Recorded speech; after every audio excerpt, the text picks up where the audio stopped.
Hey, what's up, everybody? I'm Harrison. I've used social media to sell $1 million of my own stuff, gain 1 million followers, and I've helped clients sell millions more and gain millions more. And today I'm sharing 12 business lessons that have been most impactful to me on this 3-year journey of entrepreneurship that I've been on because I learned them all the hard way. And so hopefully you'll watch this and you don't have to learn them the hard way because I'm telling you what not to do.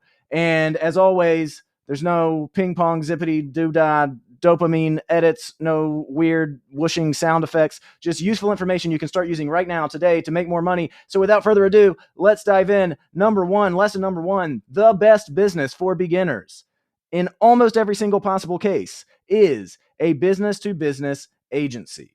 If you're a beginner and you have no idea what you want to do, the best thing for you to do is to start a service-based business. A lot of times these are agencies that sells to other businesses. Why? Because businesses, A, have more money, B, they have more problems, and C, they're used to paying to solve those problems versus a consumer who may not, their last significant purchase may have been, the last time they spent more than $5,000 on anything may have been their car 6 years ago. Businesses do this all the time.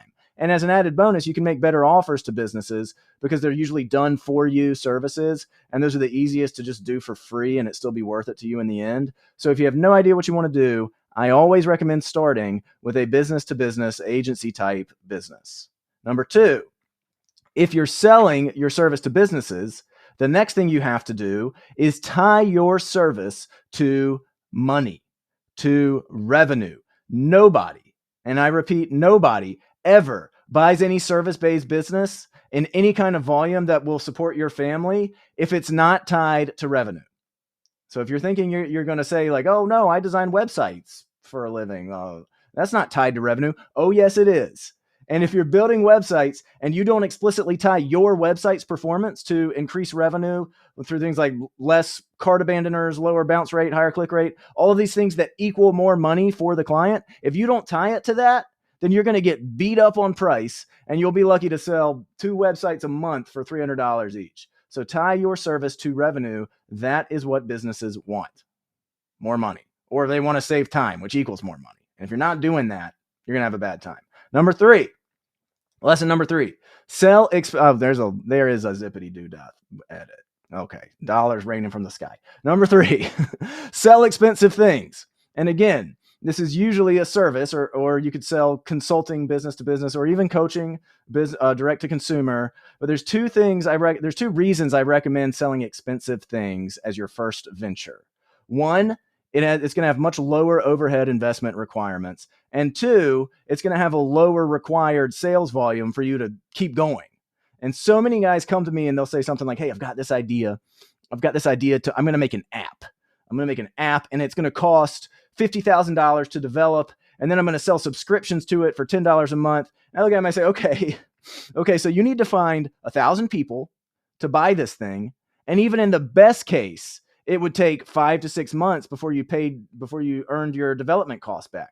So how are you going to do that? No, seriously, how? How are you going to find these 1,000 people and keep them for 5 to 6 months? And why, instead, are you not just finding one person to pay $10,000 for the knowledge that's inside your brain, which is what service-based businesses do, instead? Why are you not doing that?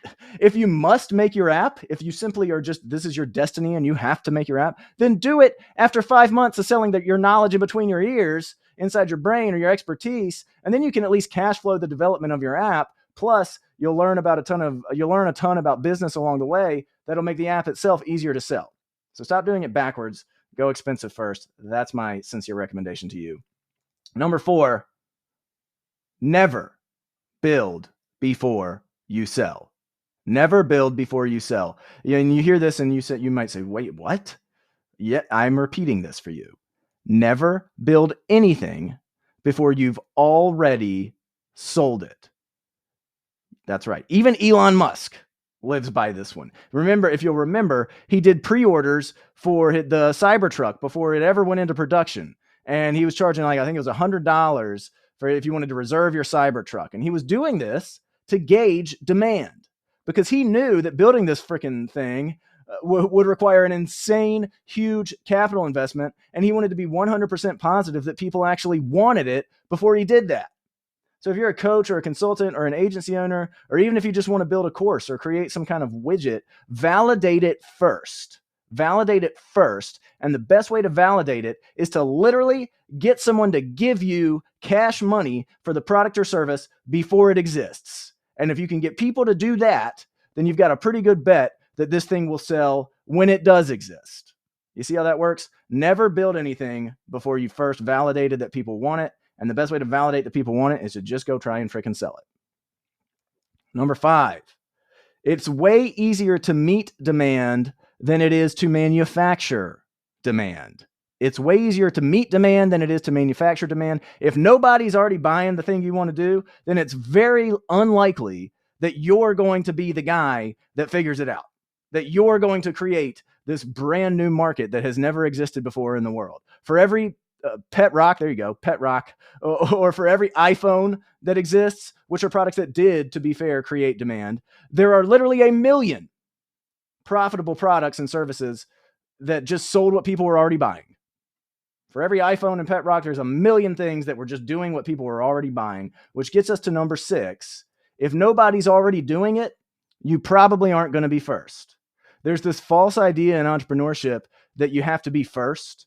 You have to be original. And sure, if you really do create the first ever autonomous robot that can administer CPR or whatever, like maybe this guy can do that. If you really do that, then congratulations. Great. You're going to be a billionaire. But for everybody else that isn't one in a million, the much more certain route is to find something that people already like, that they're already buying, and just do the same thing either more efficiently or better or faster. That's a much more likely route to success, which is why it's what I always recommend. Number 7, sell expensive things first to an affluent market first. Sell expensive things to an affluent market first. And you may be saying to this one, oh, but I want to serve everybody. I'm a good person and I want to make something for everyone. Been there, made that mistake. And look, to be fair, it's a good instinct. Of course it is, if you feel that way. But it's also more likely to fail if you start that way. If you start down market, we call it. Again, Elon Musk provides an example of this strategy done right. So he started at the very tip top of the market with his Tesla Roadster. I'm not a car guy. Roadster, I think it was 2008. He was at the very top, and he sold those things for a lot of money. I mean, it was 6 figures just for the base, which meant higher margins for him and less sales volume needed relative to his total profit. He reinvested that and then slowly moved down market with what did he do? The Model S. And then finally in 2017, I did research this video a little bit. I've got a note here. In 2017, he came out with the Model 3, which was his mass market vehicle.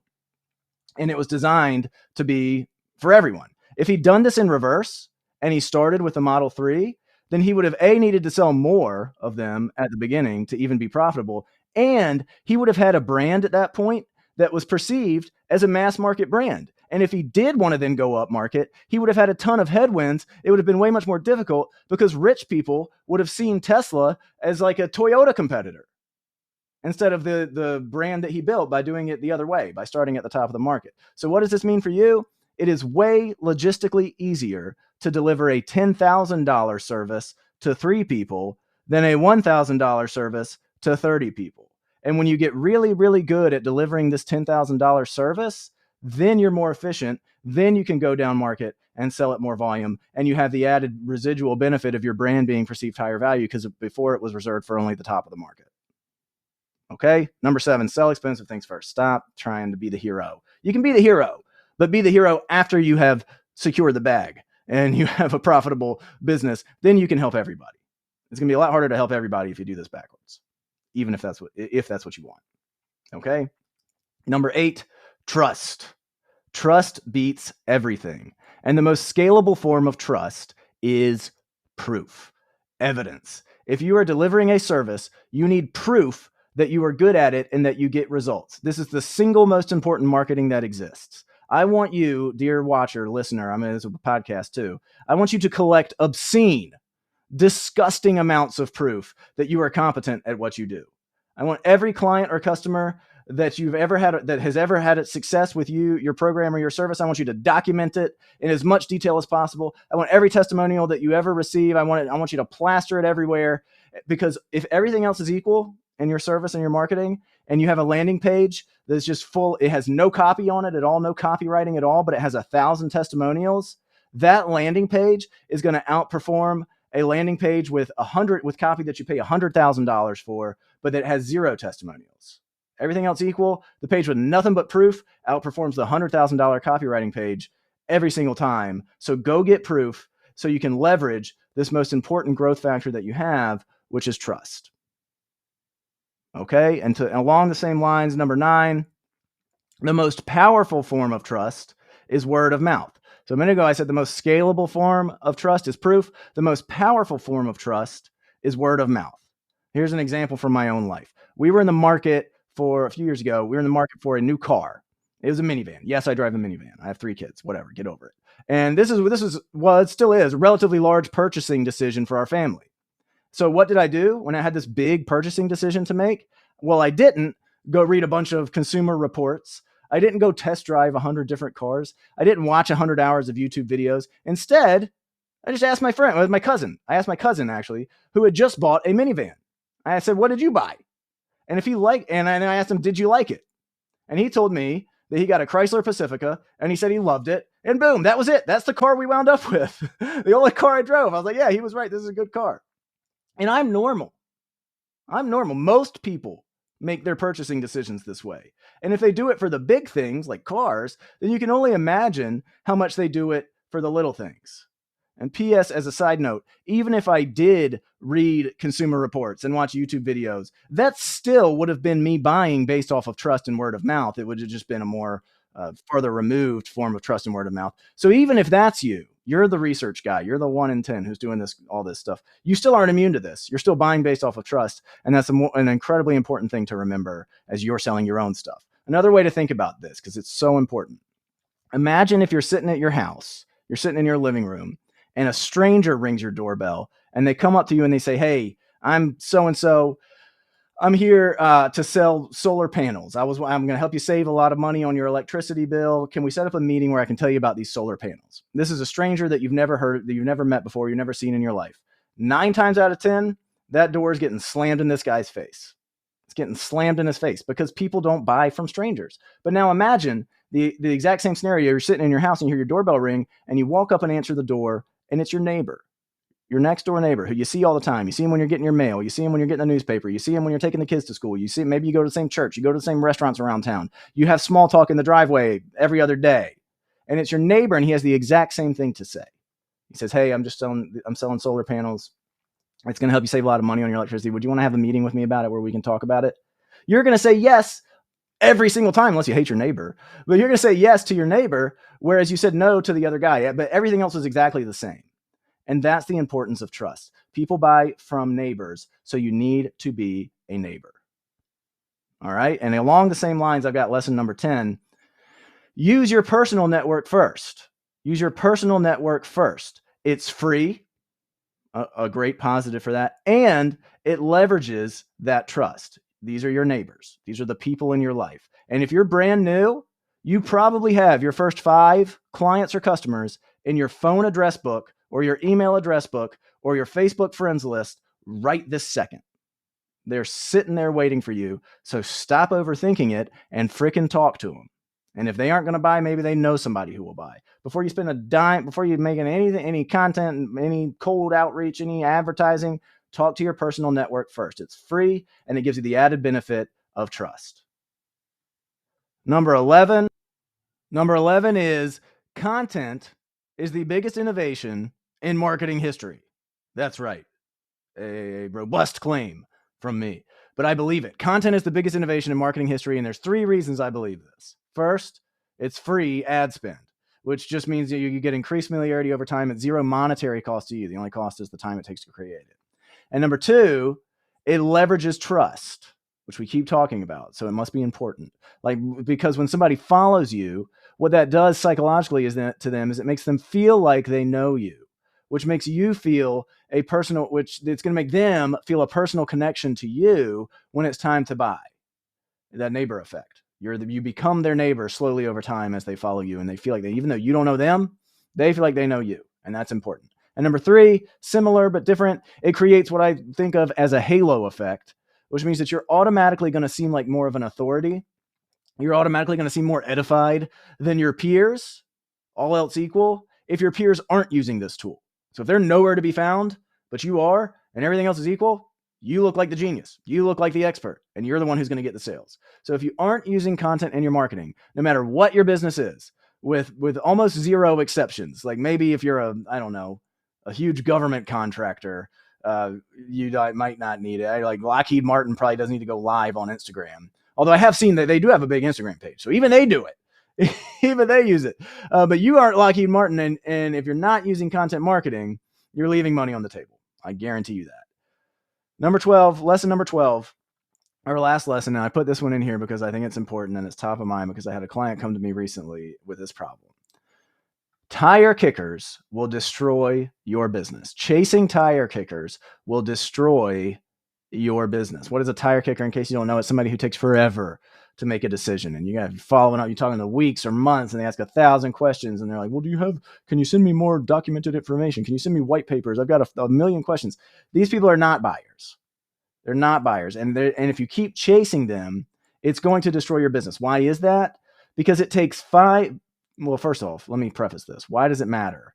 Because mental energy is everything. And if you're chasing tire kickers, what you're doing is you're spending 5 times the mental energy chasing these leads instead of replacing these leads. I'll say it again. It takes 5 times the mental energy to chase leads than it does to replace leads. So here's the story. I have this client. He came to me recently, and when he came to me, he told me he's been chasing this guy. He's this white whale prospect for him, and he told me he's been chasing this guy around, going back and forth for weeks. And then 2 or 3 days into us working together, he's like, "Man, I've just been in my head about my business recently. I feel like this just isn't working." And the root cause of him feeling this way is this tire kicker lead who had been sucking all of his energy. They make you get your hopes up. You get in your head about it. You get emotionally invested in a lead like this. And that's why it's so dangerous to your business. It's because the second you start chasing them, it's our caveman brains, our lizard brains. The second we chase after something, we automatically assign a higher value to it, especially a higher value to it than it deserves. Just because we're chasing them doesn't mean they're valuable, but our brains think they are. And so all of a sudden we put them up on this pedestal, and the way we feel about ourselves lives or dies based on the response that we're getting from this person that doesn't really matter.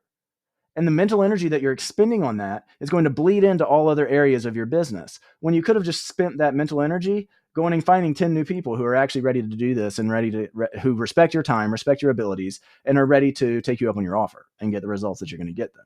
So I have personally a 48-hour rule. If they haven't bought after 48 hours, I've sent them the offer. They know what it is. We answered their questions. We had our call or we had our chat, whatever it is. They haven't bought after 48 hours. Then I politely tell them that this is not a good fit. This is not a good fit for them. And then I go and redirect all of that energy into finding someone ready to do the work. And bonus, if you do that, a lot of times they'll be like, "Oh, wait, actually, no, I am ready," because you're taking something away. And all of a sudden you're higher value, which psychologically flips the script. And all of a sudden they're like, "Actually, no, you're right. Let's just do this. Let's go ahead and start." So that's what I do. That's what I recommend you do. Don't chase these guys around. It's going to zap your mental energy. It's going to make you second guess yourself. And that self-confidence and mental energy, if you deplete those 2 resources, you're going to fail because they're so critical in your success. Okay, that's about enough of this. I have 100 more of these lessons, but I wanted to test this format, see if you guys actually like this stuff. So if you did like it and you want more, please let me know in a comment. Please like the video. Go ahead and do that right now. It's just, you know how to do it. It helps me a lot. Go ahead and like the video. Subscribe to the channel. You know how to do that too. And I post videos like once a week and shorts all the time. So go ahead and subscribe to the channel. And then go ahead and click in the description where you can join me and over almost 1,000 other dads in our free school community for entrepreneur dads. I get on a call once a week. I answer whatever questions you have about your online business. There's 900 plus other guys in there to network with and talk to. Tons of discussion, tons of engagement. Get in there ASAP, and I'll see you inside. And until next time, talk to you soon.